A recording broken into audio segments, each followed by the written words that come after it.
Je m'appelle Maxime Adam, je suis slameur, intervenant slam sur Saint-Loas avec Slamfonie.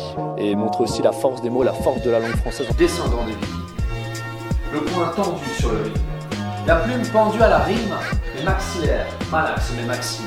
Pour moi, le slam, c'est une poésie vivante qui est donnée dans un espace d'expression, de diffusion libre, avec un public impliqué. Poésie vivante car c'est un art oratoire, ce sont des textes qu'on va donner à l'oral, dans un espace d'expression, de diffusion libre, eh bien parce que du slam, on peut en faire où on veut, à l'intérieur, à l'extérieur, et un public impliqué, eh bien parce qu'on va impliquer le public dans l'écoute, dans la participation aussi, et vraiment l'interaction, en tout cas, avec les textes qu'on va avoir le plaisir d'entendre. Et dans sa forme, un texte slam, c'est un texte de 3 minutes maximum, sans décor, sans musique, sans accessoires.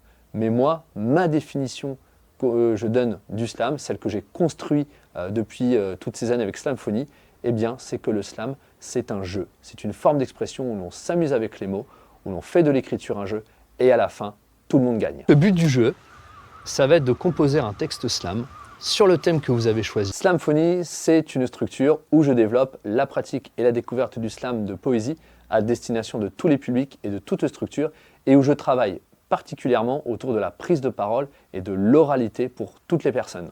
J'ai 2 grands axes que je développe avec Slamfonie. Un premier axe qui est la pratique et la formation autour d'ateliers de découverte, d'initiation, des stages, mais aussi des cycles qui vont porter sur des thématiques, des cycles sur mesure ou des cycles libres, où on va aborder les 2 grands axes du slam que sont l'écriture et la mise en voix, déclamation, donc ce qui va regrouper vraiment la prise de parole, et aussi plus des interventions sur mesure et des temps de formation à travers le slam autour de la prise de parole, de l'oralité. Le deuxième axe est un axe artistique où ça va être des créations slam originales, des animations d'événements autour du slam comme des scènes ouvertes, des tournois ou tout autre événement, mais aussi des créations sur mesure avec l'outil du slam autour de la parole et de l'écriture.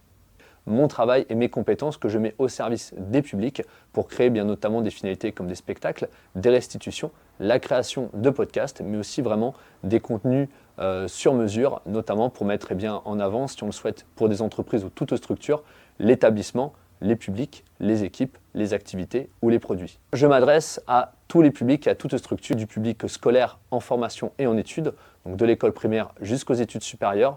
Je m'adresse aussi à toute structure culturelle, socio-culturelle et artistique, mais aussi des établissements autour de la santé. Et aussi, je m'adresse aux entreprises, notamment plus dans une démarche de prise de parole, justement pour travailler l'oralité en entreprise. Donc pour aussi bien des équipes de direction, des équipes managériales, mais aussi des équipes salariées. Et aussi bien pour des associations et des équipes aussi bénévoles. Mon engagement dans le slam, c'est de vous offrir un temps et un espace d'expression libre, car j'estime qu'on a tous et toutes des choses à dire et à partager. Quoi, t'es pas poète? Mais tu sais, je vais te surprendre. On a tous et toutes un petit peu de poésie en soi. Prenez votre temps, articulez, amusez-vous, tout simplement.